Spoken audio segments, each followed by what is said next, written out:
जय मसीह की। परमेश्वर का धन्यवाद है इस बात के लिए कि परमेश्वर ने हमें फिर से एक बार ये मौका दिया है कि हम परमेश्वर के पवित्र चरणों में आ सकें और उसके नाम को धन्य और मुबारक कह सके। हम परमेश्वर का धन्यवाद देते हैं कि परमेश्वर हमारे जीवनों में काम कर रहे हैं। Hallelujah, hallelujah. बीते सप्ताह में हम एक वचन को सुन रहे थे। हम लोगों ने पढ़ा था मत्ती की किताब 11 अध्याय 20 आयत से लेकर 24वीं आयत तक। मत्ती की किताब 11 अध्याय 20 आयत से लेकर 24वीं आयत तक। रेजिनल भैया उसको पढ़ने में हमारी सहायता करेंगे। तब वह उन नगरों को लाना देने लगा हाँ, जिनमें उसने बहुतेरे सामर्थ के काम किए थे। यीशु मसीह उन नगरों को जिनके अंदर उसने सामर्थ के काम किए थे क्या करने लगा? उलाहना देने लगा। यीशु मसीह उन नगरों को जिसमें उसने सामर्थ के काम किए थे क्या देने लगा? उलाहना देने लगा। इसका मतलब ये अभी तक न्याय नहीं हुआ है, लेकिन फिर भी यीशु मसीह उनके कार्यों को देखकर, उनके चलन को देखकर, उनके स्वभाव को देखकर क्या कर रहा है? उन नगरों को क्या दे रहा है? उलाहना दे रहा। पढ़िए भैया क्या लिखा है? क्योंकि उन्होंने अपना मन नहीं फिराया था। क्योंकि उन्होंने अपना मन नहीं फिराया था। और आगे क्या लिखा है? पढ़िए। हाय खुराजीन, हाय बैतसैदा, हाय खुराजीन, हाय बैतसैदा, जो सामर्थ के काम तुम में किए गए, जो सामर्थ के काम तुम में किए गए, यदि वे सूर और सैदा में किए जाते, यदि वे सूर और सैदा में किए जाते, तो टाट ओढ़कर और राख में बैठकर वे कब के मन फिरा लेते। तो वो कब के मन फिरा लेते। परंतु मैं तुमसे कहता हूँ कि न्याय के दिन तुम्हारी दशा से सूर और सैदा की दशा अधिक सहने के योग्य होगी। और आगे क्या लिखा है मैं सोच रहा हूँ आप सारा पढ़ देंगे तो मैं आगे बताऊंगा। चलिए पढ़िए। और हे कफरनहूम, कफरनहूम, क्या तू स्वर्ग तक ऊंचा किया जाएगा? हाँ, तू तो अधोलोक तक नीचे जाएगा। जो सामर्थ के काम तुझ में किए गए हैं, यदि सदोम में किए जाते तो वह आज तक बना रहता। भैया 24वीं आयत कंप्लीट हो गई ना? ये नहीं, चलिए पढ़िए। पर मैं तुमसे कहता हूँ कि न्याय के दिन तेरी दशा से सदोम के देश की दशा अधिक सहने के योग्य होगी। Praise the Lord, hallelujah. मैंने अभी आपको बताया कि देखिए अभी तक न्याय नहीं हुआ है, लेकिन फिर भी आप अगर देखेंगे तो प्रभु यीशु मसीह ने उनका वही खड़े कभी यीशु मसीह ने ऐसा नहीं किया कि किसी का हाल के हाल न्याय किया हो।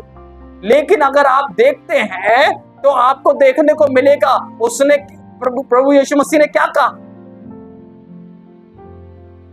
प्रभु यीशु मसीह ने कहा कि तू तो अधोलोक के गहराइयों के अंदर।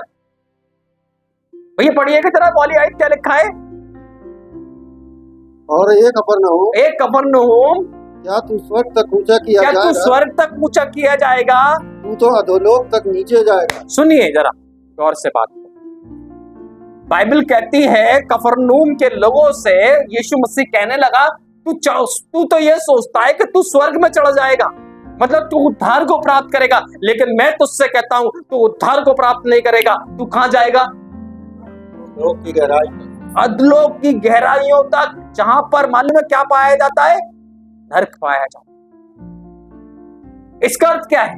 यीशु मसीह ने उनको उसी समय में कफरनहूम का, मालूम है कफरनहूम के लोगों का क्या बता दिया? न्याय बता दिया।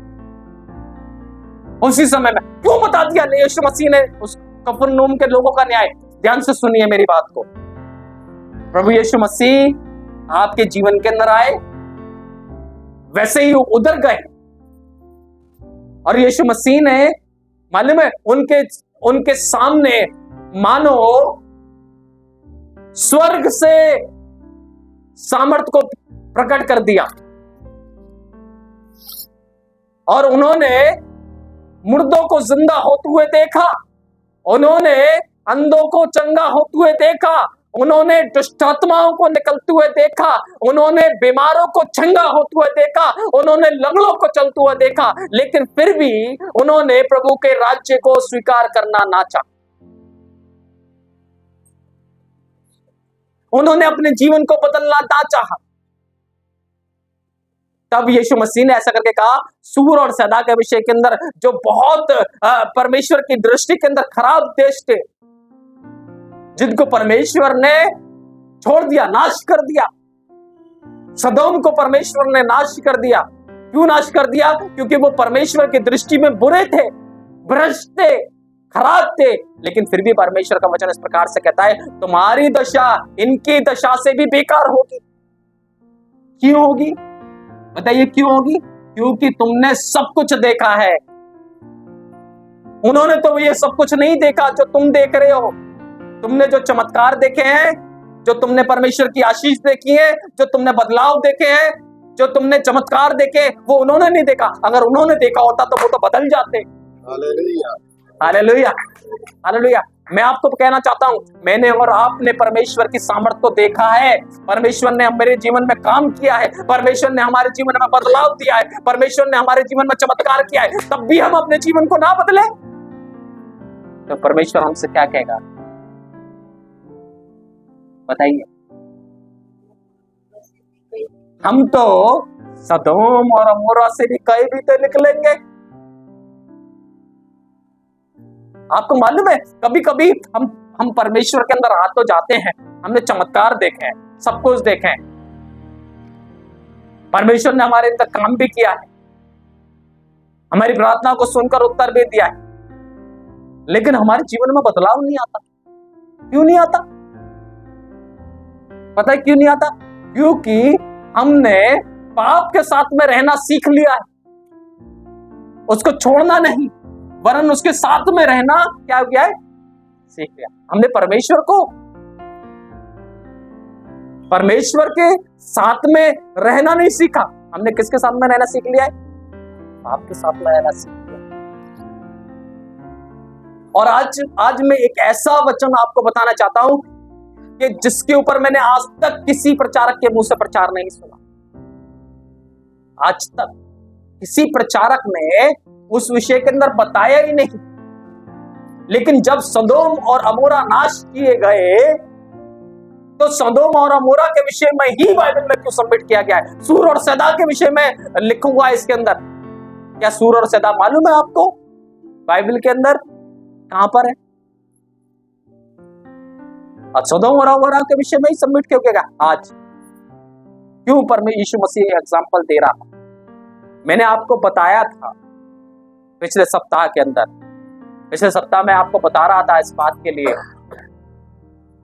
देखिए, जब हम यीशु मसीह को जानने के बावजूद भी पाप करने में लिप्त रहते हैं, गलत कार्यों को करने में लिप्त रहते हैं, हम बुरी संगति को छोड़ते नहीं, बुरे स्वभाव को छोड़ते नहीं, पता है क्या होता है?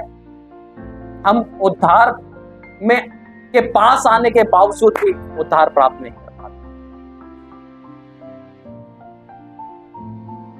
आज एक ऐसे व्यक्ति के विषय के अंदर मैं आपको बताने जा रहा हूं, जिसको परमेश्वर ने ब्लेस्ड किया, जिसको परमेश्वर ने आशीष दिया, जिसको बढ़ाया, जिसको उठाया, जिसको चमकाया, जिसको फैलाया, सब कुछ किया परमेश्वर ने। लेकिन केवल उसकी पाप की संगति के कारण से उसका सब कुछ नाश हो गया, सब कुछ नाश हो गया। आइए निकाल के पढ़ेंगे, मेरे साथ में निकाल के पढ़िए। उत्पत्ति की किताब 12 अध्याय उसकी 4 और 5 की। क्या ठीक है भैया, पढ़िए क्या लिखा है? यहोवा के इस वचन के अनुसार अब्राहम चला। देखिए, अब्राहम से आप सब जानते हैं ना, उत्पत्ति की किताब 12 अध्याय के अंदर अब्राहम से परमेश्वर ने बातें को किया। उत्पत्ति की किताब 12 अध्याय उसकी पहली आयत पढ़ेंगे तो क्या लिखा है भैया, जरा पढ़िए जरा। यहोवा ने अब्राहम से कहा, अपने देश और अपनी जन्मभूमि और अपने पिता के घर को छोड़कर उस देश में चला जा जो मैं तुझे दिखाऊंगा। मैं जो तुझे दिखाऊंगा, उस देश में चला जा जो मैं तुझे दिखाऊंगा। अभी तक दिखाया नहीं है। अब्राहम ने क्या किया? जैसा परमेश्वर ने कहा था वैसे ही उसने किया। और वो सब कुछ छोड़ के, सब कुछ छोड़कर, क्या कर कर? बोले सब कुछ छोड़कर, सब कुछ छोड़कर, बोले सब कुछ छोड़कर, सब बोलो सब कुछ छोड़कर, बोलो सब कुछ छोड़कर। जब तक आप जोर से बोलेंगे नहीं, जब तक मैं बोलता रहूंगा सब कुछ छोड़कर। हाँ, अब बोला है आपने।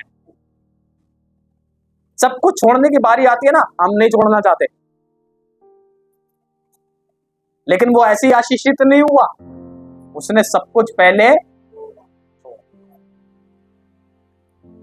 चौथी आयत में पढ़िए क्या लिखा है? यहोवा के इस वचन के अनुसार अब्राहम चला। हाँ, अब्राहम ने परमेश्वर का वचन सुना और वो क्या कर दिया? वहां से निकल लिया। और क्या लिखा है बताइए? और लूत भी उसके संग चला। और उसके साथ में कौन चला?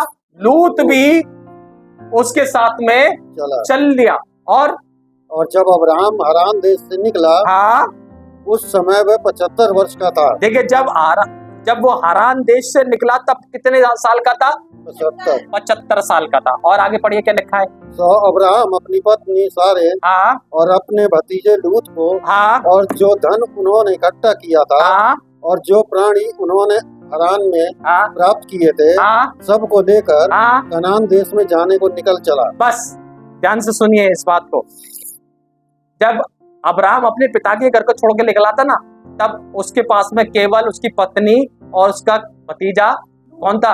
लूत था। लेकिन जब तक वो हारान देश में पहुंचा तब तक मालूम है क्या हुआ? परमेश्वर ने उसको आशीष देना चालू कर दिया। और उसके पास में पता है क्या हुआ? उसके पास में धन और संपत्ति हो गई। और वहां पर जो लोग उसने ले लिए थे, खरीद लिए थे, मोल लिए थे, वो उसके साथ में मिल गए। और मालूम है अब उसके पास में क्या क्या चीज हो गया है? अब उसके पास में उसकी पत्नी है, अब उसके साथ में उसका भतीजा है, और उसके साथ में गाय, बैल, भेड़, बकरी संपत्ति हो गई है। और वो क्या किया? उस हारान देश से निकलकर जाने लगा। और आगे पढ़िए क्या लिखा है भैया? और वे कनान देश में आ भी गए। हाँ, और अब वो कनान देश के अंदर पहुंच गए। सही है, वो कनान देश के अंदर पहुंच गए। परमेश्वर उनको ब्लेस करना चालू कर दिया है, परमेश्वर उन्हें आशीषित करना चालू किया। उत्पत्ति की किताब 13 अध्याय इसकी 5 आयत से पढ़िए जरा क्या लिखा है। उत्पत्ति की किताब 13 अध्याय इसकी 5वीं आयत से पढ़िए क्या लिखा है। और लूत के पास भी, हाँ, जो अब्राहम के साथ चलता था। देखिए सुनिए, और लूत के पास भी जो अब्राहम के साथ चलता था, दोनों खाली हाथ निकले थे।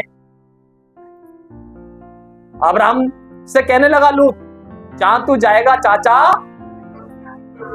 मैं भी तेरे साथ साथ चलूंगा। उसने कहा चल भतीजे तू भी मेरे साथ में चल ले। आप सुन रहे हो मेरी बात को? उसने कहा चल भतीजे मेरे साथ। सुनिए, जिस वक्त वो निकला उसके पास में कुछ नहीं था, लेकिन पता है क्या हुआ? जब वो उसके साथ साथ में चला तो पता है क्या हुआ? लूत भी 13 अध्याय 5वीं आयत के अंदर क्या लिखा भैया? और लूत के पास भी, हाँ, जो अब्राहम के साथ चलता था, हाँ, भेड़, बकरी, गाय, बैल और तंबू थे। Hallelujah, hallelujah. लूत भी जो अब्राहम के साथ में चला उसके पास में भी क्या हो गया? गाय, बैल, भेड़, बकरी, तंबू हो गए। तंबू हो गए मतलब इसका मतलब उसका भी कुनबा बढ़ गया, उसके भी लोग बढ़ गए। और भैया आगे क्या लिखा है? तो उस देश में उन दोनों की, हाँ, समाई ना हो सकी। देखिए, अभी तक तो वो अकेले निकले थे, अब इतने बढ़ गए हैं कि जिस देश में वो रह रहे हैं उसमें समाई भी नहीं हो पा रही है। तो कितना आशीषित हुए। अच्छा, ये लूत की आशीष थी कि अब्राहम की आशीष थी? वायदा किससे किया था परमेश्वर ने? और आशीषित कौन हो रहा है? क्यों हो रहा है? क्योंकि उसके, अरे अब्राहम से वायदा किया लेकिन लूत उसके साथ में चिपका हुआ है, इसलिए मालूम है क्या हो रहा है? अब्राहम भी आशीषित हो रहा है और लूत भी आशीषित हो रहा है। ताली बजा सकते हैं इस बात के लिए? देखिए, किसी ने इस पे बात पे कभी गौर नहीं दिया। कभी सुना है आपने भैया? कभी सुना है आपने? अभी जो बात मैं बताने वाला हूं वो और भी शॉकिंग हो।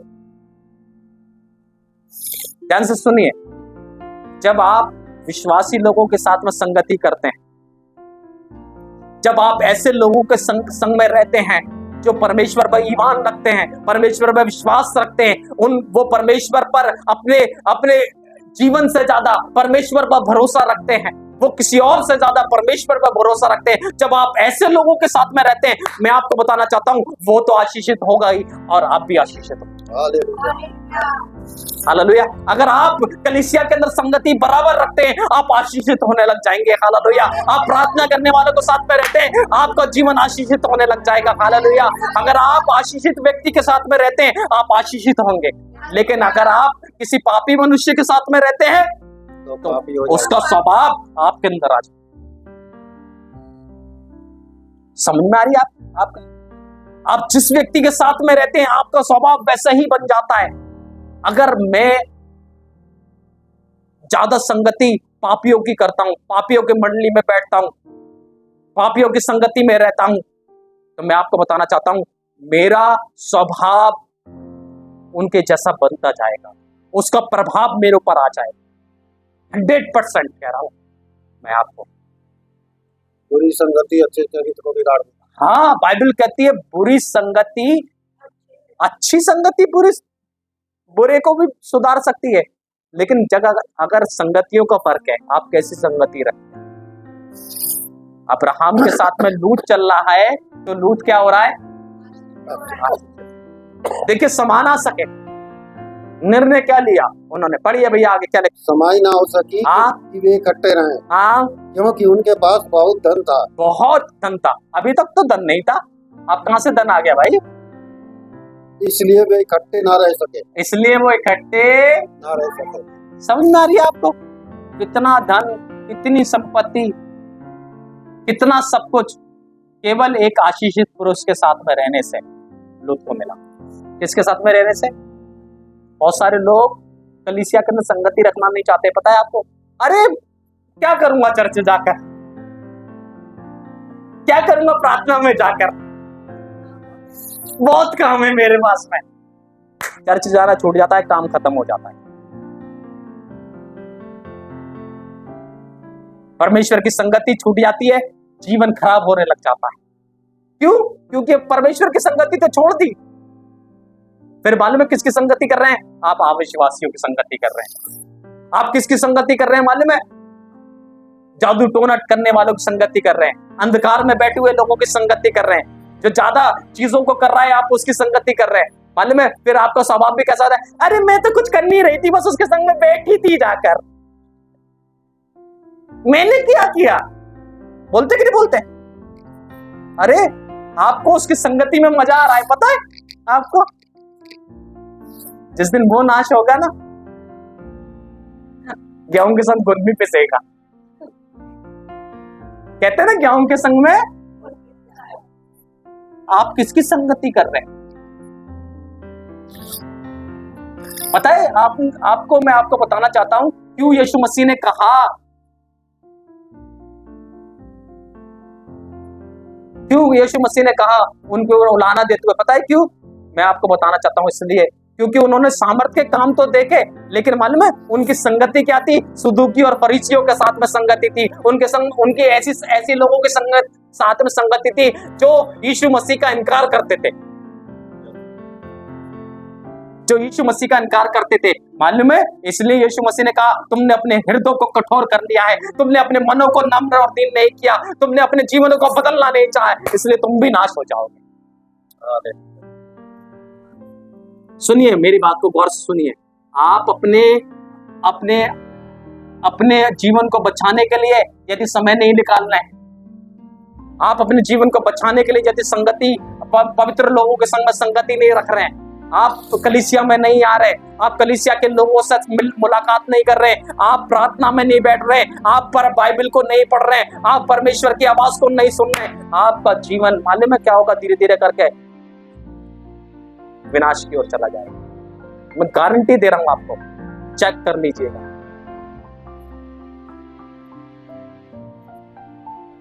मैं बहुत जल्दी इस वचन को खत्म करना चाहता हूं, लेकिन यह वचन बहुत बड़ा वचन है, बहुत बड़ा वचन है।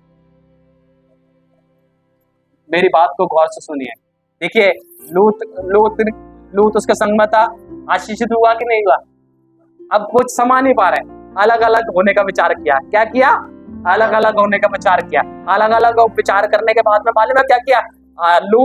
लूत ने एक ऐसी जगह चुन ली जो बहुत हरियाली वाली जगह थी, बहुत शानदार जगह थी, बहुत ऐसी जगह थी जहां पर अच्छी उपज उपजती थी। उसने एक ऐसी जगह चुन ली और वो मालूम है क्या किया? वो सब कुछ लेकर अब्राहम और उन दोनों ने ऐसी संधि की और वो दोनों अलग अलग हो गए। और अब्राहम ने कहा तू यहां जाएगा तो फिर मैं यहां जाऊंगा, तो इस दिशा में जाएगा तो मैं तेरे विपरीत दिशा में जाऊंगा। मालूम है क्या हुआ? लूत तो एक ऐसी अच्छी जगह पर चला गया, लेकिन अब्राहम ने मालूम है कौन सी जगह चुनी? सूखी भूमि को चुना। अब्राहम सूखी भूमि की तरफ चला गया। पता है, अब्राहम को मालूम था लूत तू इसलिए आशीषित नहीं है कि तू अच्छा है, तू इसलिए आशीषित है क्योंकि परमेश्वर मेरे साथ रहता है। हालेलुया। परमेश्वर की संगति जिसके साथ में है, आप उसके साथ में रहना मत छोड़े। मैं सच बता रहा हूं, चाहे आपको कितना भी कोई भड़काए, कितना भी आपको कुछ भी कहे, लेकिन जिसके साथ में परमेश्वर की संगति है उसके साथ में रहना, अब जिस दिन आपने रहना छोड़ा उस दिन आपकी सबसे बड़ी गलती होगी, सबसे बड़ी आपकी गलती होगी। इसलिए जो लोग परमेश्वर से आपके लिए प्रार्थनाएं कर रहे हैं, जो लोग प्रार्थनाओं में व्यस्त हैं, जो लोग परमेश्वर की निकटता में रहते हैं, जो परमेश्वर की उपस्थिति में रहते हैं, उनके साथ में और उपस्थिति दर्ज करिए अपनी। हालेलुया। और उनके घर में जाइए और उनसे प्यार करिए और उनकी संगति रखिए और उनसे बातचीत करिए। मालूम है कभी बार क्या होता है, हम सिर्फ हफ्ते में एक बार समय निकालते हैं परमेश्वर के लोगों के लिए, और बाकी सारी संगति किसके साथ में रहती है? संसार के अंदर, संसार के लोगों के साथ। मालूम है ये भी हमारे जीवन के लिए क्या होता है? हानि का कारण होता है। भैया 18वीं अध्याय के अंदर जाइए जरा, 18वें अध्याय के अंदर क्या लिखा है? पहली आयत के अंदर क्या लिखा है? 18वें अध्याय के अंदर पहली आयत के अंदर अब्राहिम मरमे में हाँ बांजों के बीच कड़ी धूप के समय तंबू के द्वार पर बैठा हुआ था। तब यहोवा ने उसे दर्शन दिया और उसने आंख उठाकर दृष्टि की तो क्या देखा कि 3 पुरुष उसके सामने खड़े हैं। बस सुनिए जरा, जब सदोम और अमोरा की बुराई परमेश्वर तक पहुंच गई, पता है क्या हुआ? परमेश्वर ने ना उसको नाश करने के लिए स्वर्गदूतों को भेज दिया। और जब स्वर्गदूत आए तो सबसे पहले पता है किससे मुलाकात किया? अब्राहम से आकर। और अब्राहम से मुलाकात करते करके उसके पास में भोजन कहा, खाया और उससे बातें किया और उसको बताया कि हम पता है कहां जा रहे हैं? सदोम और अमोरा का नाश करने के लिए जा रहे हैं। उन्होंने कहा, परमेश्वर यहोवा ने कहा कि मैं जो काम करने जा रहा हूं अपने दास अब्राहम से छुपाए रखूं। उसने बोला कि हम तो सदोम और अमोरा को नाश करने जा रहे हैं क्योंकि उसकी बुराई हमारे सामने बहुत बढ़ गई है। पता है उसको मालूम था कि लूत कहां पर रहता है? सदोम और अमोरा के पास, सदोम और अमोरा के पास रहता है। जल्दी से स्वर्गदूतों के सामने खड़ा हो गया अब्राहम, जाकर आप पूछने लगा, आप बुरा ना मानो तो एक बात कहूं, मुझे क्षमा करना, अगर उसके अंदर 50 विश्वासी हो तो आप 50 विश्वासियों को भी नाश कर दोगे? तब उन्होंने कहा अगर 50 विश्वासी निकले ना अब्राहम तो हम सदोम और अमोरा को छोड़ देंगे। इसका अर्थ समझते हैं आप? फिर अब्राहम ने बोला 40, 30, 25, 20, घटते घटते 5, 10 तक आ गया, 5-10 तक। इसका अर्थ समझते हैं आप? आपने बहुत बार सुना होगा, अब्राहम ने कहा कि 5 विश्वासी भी हो, 10 विश्वासी भी हो तो क्या आप पूरे नगर को नाश कर देंगे? उन्होंने कहा अगर उसके अंदर 10 भी निकले ना तो अभी मैं सदोम और अमोरा को छोड़ दूंगा। ध्यान से सुनिए, बहुत गौर से सुनिएगा इस वचन को। आज तक किसी ने प्रचार नहीं किया। मैं इस बात को परमेश्वर का धन्यवाद देता हूं, पवित्र आत्मा ने मुझे इस बात को बताया। सुनिए गौर से, जब लूत वहां से निकलकर सदोम और अमोरा के पास जाकर रहने लगा, सदोम और अमोरा में रहने लगा जाकर, मुझे बताइए, उसको तो मालूम था अब्राहम को कि लूत वहां पर रहता है, तब भी वो पूछ रहा है 10 भी निकले तो, परमेश्वर ने कहा 10 भी निकले तो छोड़ दूंगा। क्या लूत का घराना विश्वासी नहीं था? नहीं था विश्वासी। लेकिन फिर भी जब वो वहां पर गए ना, उन्होंने 10 विश्वासी भी नहीं पाए। मेरी बात को बहुत गौर से सुन लीजिएगा, बहुत गौर से सुनिएगा। जब तक लूत अब्राहम के साथ में था, विश्वासी था, उसके लोग विश्वासी थे, उसके बेटे बेटियां विश्वासी थी, उसका सब कुछ विश्वासी था, पता है आपको। लेकिन जिस दिन उसने अब्राहम को छोड़ा और वो एक ऐसी संगति में चला गया, कैसी संगति में, जिसके लोग परमेश्वर की दृष्टि के अंदर क्या थे? भ्रष्ट और बुरे थे। मालूम है क्या हुआ? पता है क्या हुआ? जब वो उधर गया तो उसके बेटे बेटियां, बहू और उनके सारे चरवाहे जितने भी उसके साथ में थे, उसके सब कुछ उन संगति में, सदोम और अमोरा की संगति में रहकर, मालूम है, वो भी भ्रष्ट हो गए। इसलिए बाइबल कहती है कि जब वो वहां पर पहुंचे तो वहां पर 10 विश्वासी भी नहीं मिले। और मालूम है क्या हुआ? जब वो अब्राहम के लूत के घर के अंदर पहुंचे तो मालूम है कौन विश्वासी का मिला उन्हें? केवल लूत, केवल एक अकेला लूत। उसकी 2 बेटियां कुंवारी थी, उसकी पत्नी उसके साथ में थी। मालूम है उनको भी कैसे बचाना पड़ा? केवल लूत की वजह से बचाना पड़ा। उन्होंने कहा निकल जाओ इस देश को छोड़कर, शहरों को छोड़कर, सदोम और अमोरा को छोड़कर निकलो, भागो। वो मालूम है गया अपनी बेटियों के पास में, अपने दामादों के साथ, चलो चलो परमेश्वर नाश करना। अरे हटा, मजाक कर रहा है, मैं तो इधर ही खुश। मालूम है वो उन पापों के अंदर खुश थे, आनंदित थे, उन व्यभिचारों के अंदर आनंदित थे, वो मगन थे उनके अंदर करने के अंदर, वो उनको कोई परवाह ही नहीं थी। मालूम है क्या हुआ?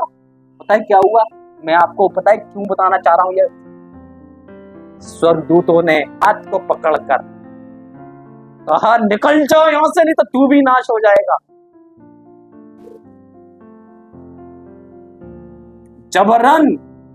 जबरन लूत को निकाला। और लूत जब निकला तो उसने क्या किया? अपने साथ में 2 कुंवारी बेटी थी, उनको भी हाथ पकड़ा, अपनी पत्नी का हाथ पकड़ा, चल, और उसने कहा पीछे मुड़ के ना देखना, नहीं तो तुम भी नमक का खम्भा बन जाओगे। मालूम है भागते हुए क्या हुआ? भागते भागते उसकी पत्नी ने पीछे पलट के देखा और वो भी पता क्या हुआ? नमक का खम्भा बन गई। इसका अर्थ ये था उस संगति का प्रभाव उसकी पत्नी पर भी था, उनके उस दोनों बेटियों पर भी था, लेकिन केवल लूत की वजह से वो चारों बचने वाले थे। उसने फिर भी अपने आप को बचाना ना चाहा। आपको मालूम है इसका प्रभाव क्या हुआ है? इसका प्रभाव यह हुआ है कि उन बेटियों ने मालूम है क्या किया? बाद में जाकर अपने बाप के साथ में व्यभिचार किया। मैं आपको जो बात बता रहा हूं सुनिए। जब वो अब्राहम के साथ में था, हजारों लोग थे उसके पास में, हजारों लोग थे उसके पास में, हजारों में से एक भी नहीं बचाया गया। पता है क्यों नहीं बचाया गया? इसलिए नहीं बचाया गया क्योंकि उसने अपने जीवन को बदलना नहीं चाहा। उन्होंने अपने जीवन को बदलना, उन्होंने उस संगति को ज्यादा प्रिय समझा, उन्होंने उसके अंदर ज्यादा रहना मगन में समझा। वो जैसा व्यभिचार कर रहे हैं उन्होंने वैसा व्यभिचार करना पसंद समझा। वो जैसा पाप में जिंदगी जी रहे हैं उनकी दुष्टता को उन्होंने अपने जीवन के अंदर ले लिया। समझ में आया आपको? मैं आज आपको क्यों बता रहा हूं, क्यों यीशु मसीह ने कहा, क्यों यीशु मसीह ने कहा सदोम और अमोरा की दशा? पता है क्यों? क्योंकि इसलिए क्योंकि तुमने तो सब कुछ देख लिया है, तुम सब कुछ जानते हो, अभी भी नहीं सुधरोगे ना तो तुम भी सदोम और अमोरा से भी भयंकर तरीके से नाश हो। ध्यान से सुनिएगा मेरी बात को। मैंने अभी एक बात बताई थी, जब पिछली बार मैं एक वचन आप लोगों को बता रहा था, पता है वो क्या था? मैंने ऐसा करके पढ़वाया था आपको। यहूदा की किताब 1 अध्याय उसकी 7वीं आयत मैंने आपको पढ़वाई थी कि सदोम के आसपास के लोग भी, आसपास के नगर भी मालूम है क्या हो गए थे? आग और गंधक से नाश किए गए थे। इसका अर्थ क्या है मालूम है? जो सदोम के पास में रहता है, जो पाप के पास में रहता है, जो पाप की संगति करता है, पाप के साथ में उठता बैठता है, पाप के, आप कहते हो मैं विश्वासी हूं, लेकिन फिर भी आपकी संगति उनके साथ में है, आपका उठना बैठना उनके साथ में है, आपका सब कुछ उनके साथ में, आपका खाना पीना उनके साथ में, रहना आपका उनके साथ में। मैं आपको बताना चाहता हूं, जिस दिन वो नाश होंगे उस दिन आप भी नाश हो जाएंगे।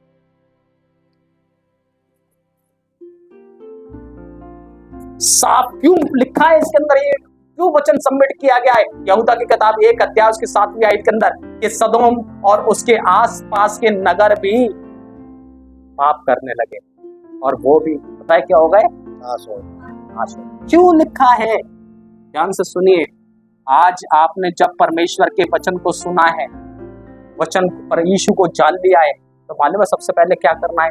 अपने आप को बदलना है, अपनी एक संगति को बदलना है, अपनी चीजों को बदलना है। और जो अब तक आप करते आए हो ना, अब जिस आपने यीशु मसीह को जान लिया, फिर भी आप वही काम कर रहे हो, उसी संगति में जाकर बैठ रहे हो, उसी जैसे बनते जा रहे हो, उसी वही काम कर जा रहे हो, तो आपके अंदर बदलाव कहाँ है? फिर कहते हो मैंने यीशु मसीह को स्वीकार कर लिया। नहीं, आप गलत फहमी में। मेरी बात को ध्यान से सुनिए। अपने आप को बदलिए, अपने आप को बदलिए, संगति को चेंज करिए और ऐसी संगति में रहिए। प्रभु से कहिए कि मेरे को एक ऐसी संगति दे जो आत्मिक संगति, एक ऐसी कलीसिया दे जो आत्मिक है, जो प्रभु तेरा भय मानते हो। ऐसे लोगों को मुझे मिलवा, मैं ज्यादा से ज्यादा उनकी संगति में, ज्यादा से ज्यादा विश्वासियों की संगति में, ज्यादा से ज्यादा ऐसे लोगों की संगति में रहना चाहता हूं। मैं आपको बताना चाहता हूं, जब आप ऐसा करेंगे ना, आपके कर्जे खत्म हो जाएंगे, आपके श्राप टूट जाएंगे, आप फलवंत होने लग जाएंगे, आपकी बढ़ोतरी होने लग जाएगी, आपके पास में आशीष आने लग जाएंगी, आपके पास में बरकत आने लग जाएंगी। लेकिन जब आप संगति को चेंज नहीं करेंगे तो आपके पास में जो है, मैं एक दिन बता रहा हूं, वो भी खत्म हो जाएगा। लूत अकेला रह गया कि नहीं रह गया? लूत अकेला रह गया। 2 बेटियां उसके साथ में थी, लेकिन उन 2 बेटियों ने भी क्या किया आप जानते हैं? वो बिल्कुल विश्वास में अकेला रह गया। पता है क्यों? क्योंकि उसने गलत निर्णय लिया। पता है क्या किया? गलत निर्णय, उसने गलत चुनाव किया। उसने आत्मिक संगति को छोड़कर संसार में रहना ज्यादा पसंद करता। मैं आपको बहुत वचन बता सकता था, लेकिन मेरा समय ज्यादा हो रहा है, टाइम भी ज्यादा हो रहा है। परमेश्वर आप सबको ये बात बताना चाहता है। प्रभु आपसे बहुत प्यार करता है। प्रभु नहीं चाहते किसी को भी नाश करना, प्रभु नहीं चाहते किसी को भी बर्बाद करना। लेकिन अगर आपने खुद चुन लिया है कि प्रभु मैं तुझको जानने के बावजूद भी वही काम करूंगा, वही काम करूंगी, उसी संगति में रहूंगी, वही चीजों को करता रहूंगा, तो आपको कोई भी नहीं बचा सकता। इसलिए मेरे प्रिय भाइयों और बहनों, अपने आप को बताइए क्या करिए? बदल तो गए आप, अपनी संगति को सही चुनाव करिए, आत्मिक लोगों के साथ में रहिए, आत्मिक बातों में रहिए, प्रार्थना में रहिए, कलीसिया में रहिए। हालेलुया।